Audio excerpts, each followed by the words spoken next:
We are live. Awesome. All right, so, yeah, the case study yesterday was kind of long. It was crazy. All right, so discuss the pros and cons in great depth for all the candidates. So, based on what you guys read or did not read yesterday, what are the pros and cons of these individuals? Well, I just totally, Susanna, totally, when I saw this, thought this was funny because it sounds like we kind of need to debate the pros and cons, and I thought that's a really good idea because for me, just by myself, I was like, ooh, I should get her. No, I should get him. And, I just couldn't decide, especially between two. I had to, okay, you have to think of it. So it'll be fun to hear what everybody else has to say about it. Yeah, I wrote little notes in the margins like, ooh, I like him.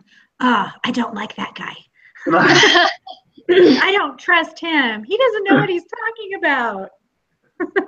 Yeah. Hey, Sarah, I don't know if you're aware, but your microphone, it sounds kind of like fuzzy. Yeah, I thought it was, yes, I thought it was my connection.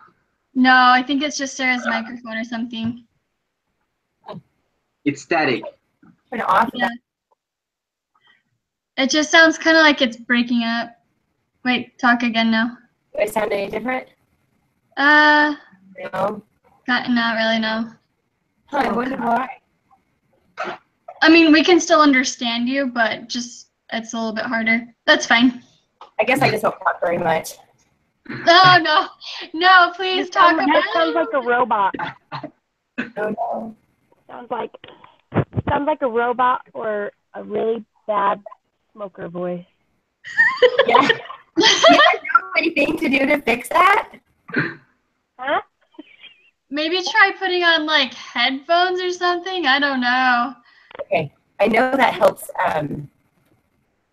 It helps the feedback and stuff. Okay, I'll find some.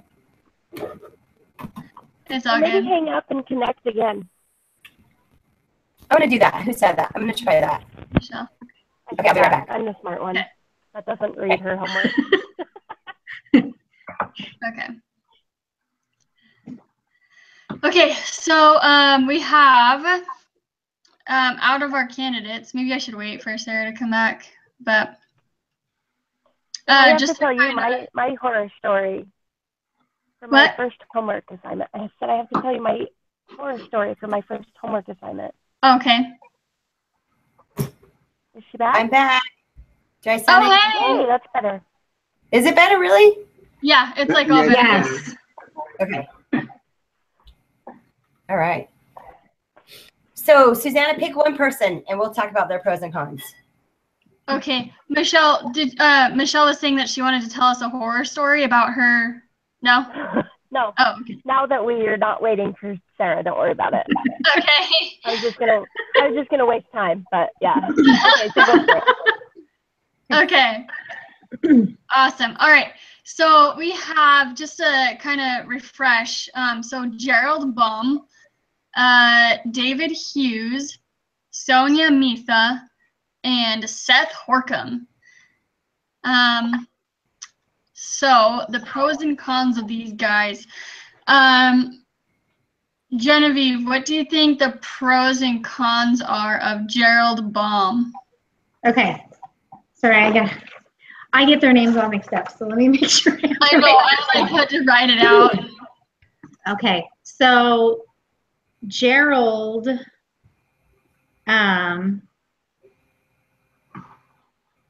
okay, I'm gonna start with the cons. Okay. Because I didn't like him. So, like his interview, he was late, and he was petty. He was talking about like the copier having issues. I mean, he does, on the pro side, he has lots of energy, and he doesn't come with a package as far as he's not wanting to retain any of his assistants, his assistant analysts, and bring them with him. On the con side, that means that he doesn't have a very good rapport with his current team, and he just isn't, overall, he doesn't seem to have a very good team attitude or work ethic, and I felt that that was something that the recruiter, Steven, was really looking for. So that was short. Go. Next person. Okay, Solomon, what do you think the pros and cons of David Hughes are? Oh, David, you said? David Hughes? Yeah, that's the guy who went to MIT. So what I wrote down was, according to some clients, he has lost his touch over the years due to his age. He's notably older than the other candidate. But I thought he would be a good fit because he has experience and hold on. He has experience and he's very skilled. But for long-term strategy, it would not be ideal for the firm because he's like into his latest age. So let's say that he would be into the business for probably 2 more years. So the firm might be looking to hire somebody else if they ever go with him. So his age might just be the only problem that's gonna keep him from getting that position. Yeah. Good. Okay, and then Sarah, pros and cons for Sonia Mitha. Oh, she is amazing, isn't she? Wait, I want to add something too. Oh yeah, go for it. About David, because yeah, he was pretty good too. Like they said he had like this razor sharp mind and like knew all the stock and stuff. But also to add with what Solomon said is, remember he was on vacation with his grandkids, and something happened with the semiconductor stock, and he didn't come back and take care of it. He let his junior analyst do that, and there was somewhere in it said that that business or that responsibility is like a doctor. You're on call 24/7. So that was like, he's getting older and he probably thinks he can do what he wants, because I've noticed yeah. Sorry, that's like totally the feeling I got. I was like, yeah, he's totally like looking for a good place to like just retire, like kind of retire, but still like make a lot of money.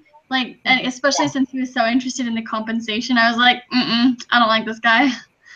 Yeah. Sorry to jump in. No, that's good. I think we all should, because I can't remember.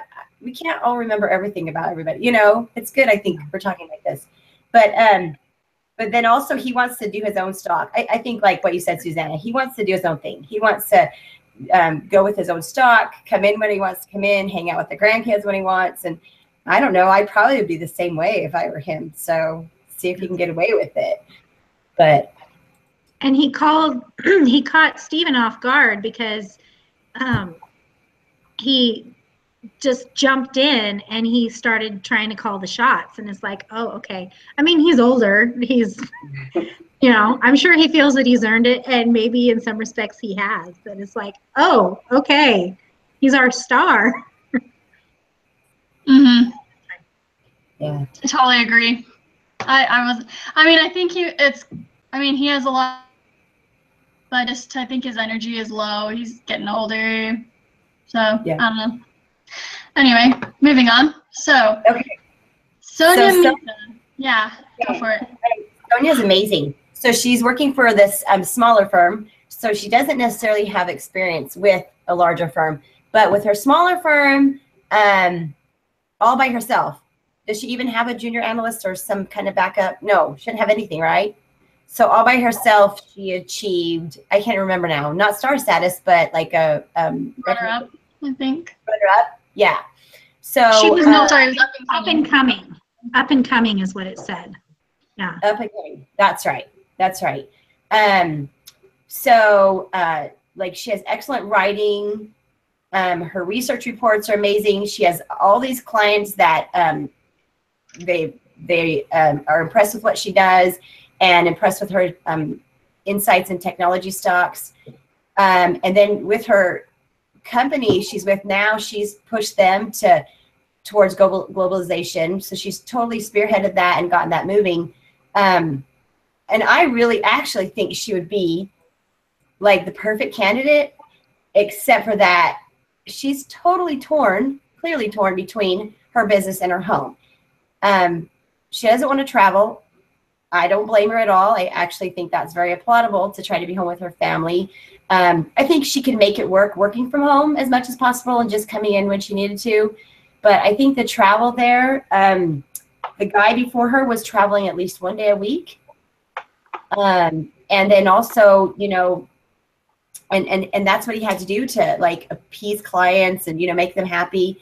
And I think that's a big requirement of the job. So like if I was looking to hire her, I'd think, why would I hire her to set her up to fail? Because she doesn't want to do this portion of the job. And this is a big part, not just traveling, but being on call 24/7. If something comes up, she's going to immediately have to get a babysitter or whatever. So I do not need to put down mothers or, you know, women or whatever, because they're amazing, because she's just an incredible candidate. But maybe in a few years when she doesn't have little kids and stuff, you know, I think she's also not doing a good thing for herself. She should just stay where she is and be glad that she has, you know, she can focus on her kids a little bit more before she hits the big time.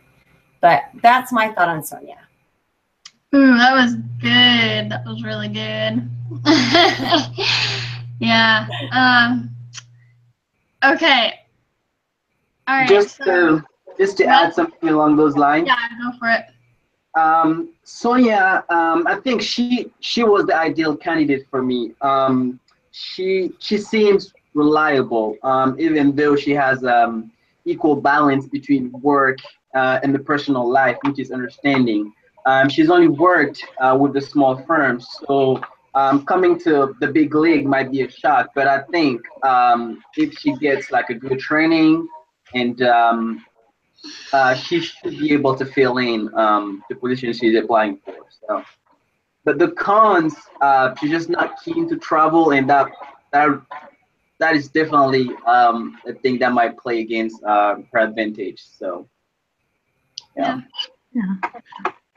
Well, one thing that I found interesting was in the interview, she doesn't say up front that she is not willing to travel. I mean, she was very excited about the international relations. Like it seemed that really stuck out in the first interview to me. And so it makes me think, you know, what has she done with her other company? Does she just have more online meetings? And is that a direction that the company could possibly go to make it work? She was one of my picks too.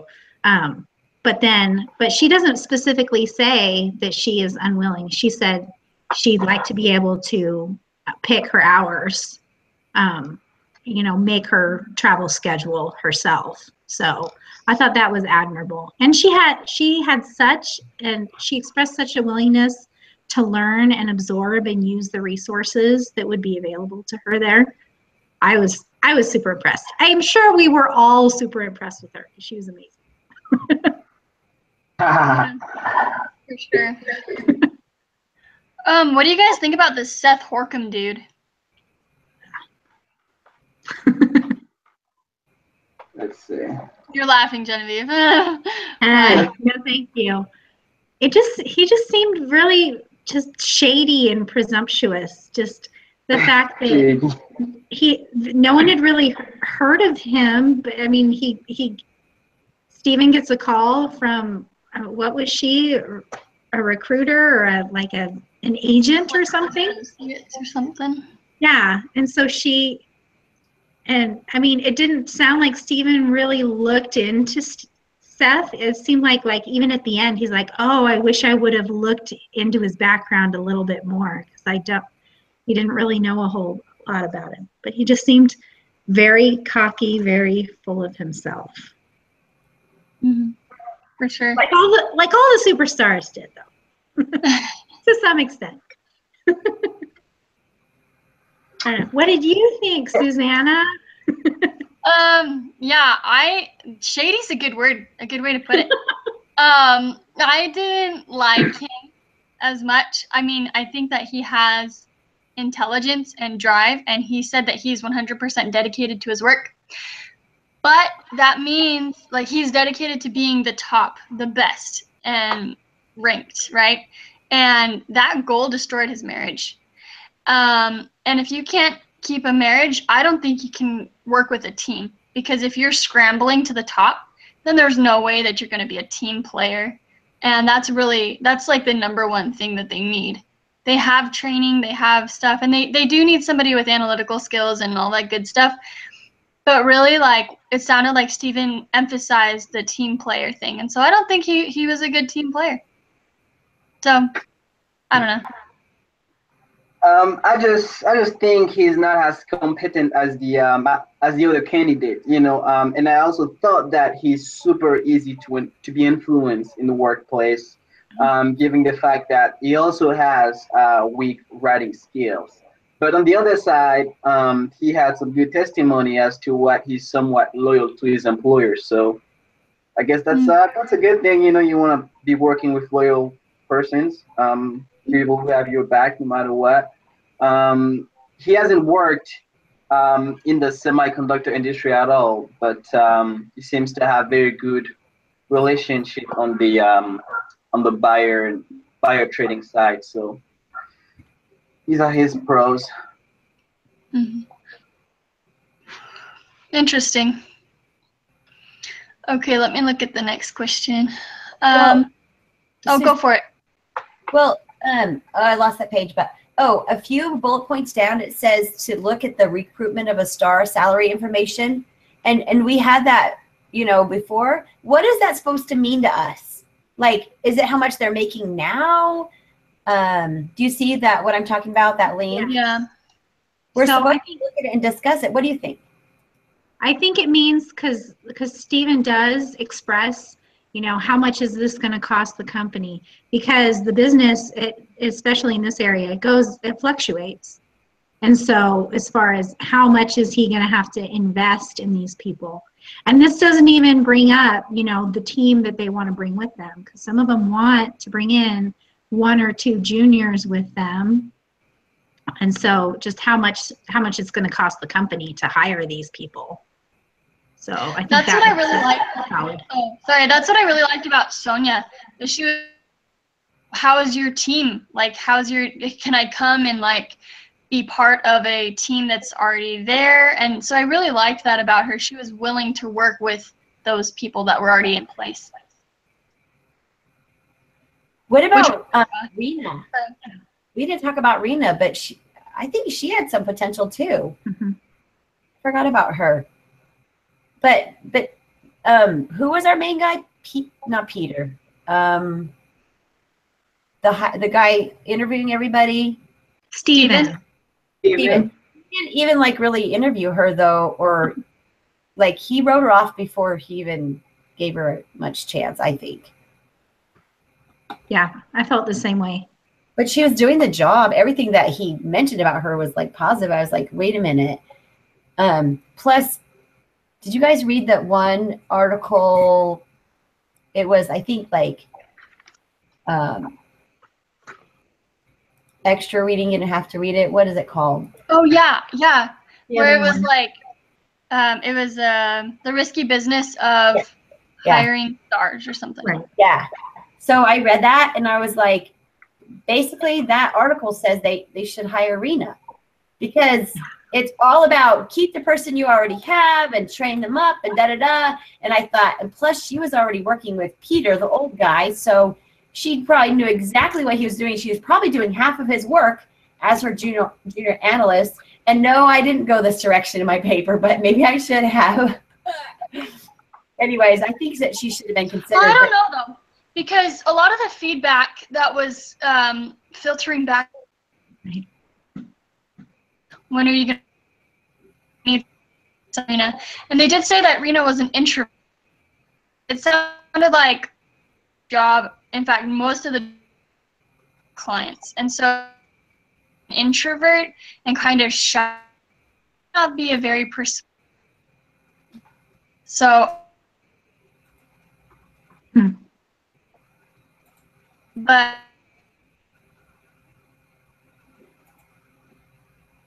that was my opinion. I get what you're saying. I chose an unconventional like solution. I said to keep Rena on as a senior analyst and also hire what's her name? Sophie. What's the other female's name? Sonia. There we go. So I said to have them both and have Rena as like a 3-month trial to see how she does before she gets bumped back down, just to see what she would do and see if because ultimately she's going to be helping to train whoever they hire. And so it would be awfully weird to be the assistant, but training someone above you. So that was my solution kind of, to the whole thing. Because I felt that they were both team players and just to see what Rena could do, because she hasn't really been given the opportunity to shine. And it sounds like she really did get to do she made some huge improvements when she had that, put on her. And she was able to get up to speed, So anyway, that's just what I said. That's good. I know. Who did everyone else pick? I'm curious. Up during that whole conversation. Oh, no. I think my internet really.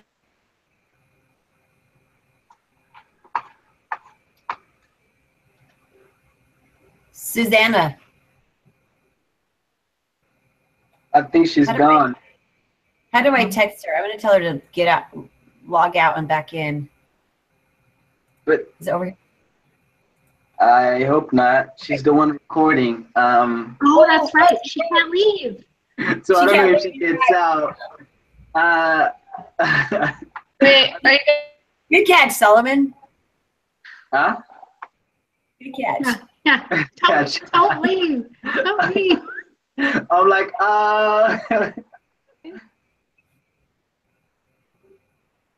Oh. Okay. She's back. And Michelle, I don't know where Michelle is. She left. Michelle, where are you? 1 for 1. Man.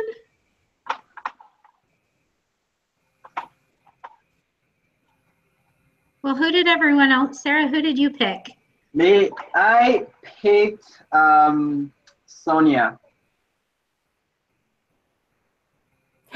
Oh no.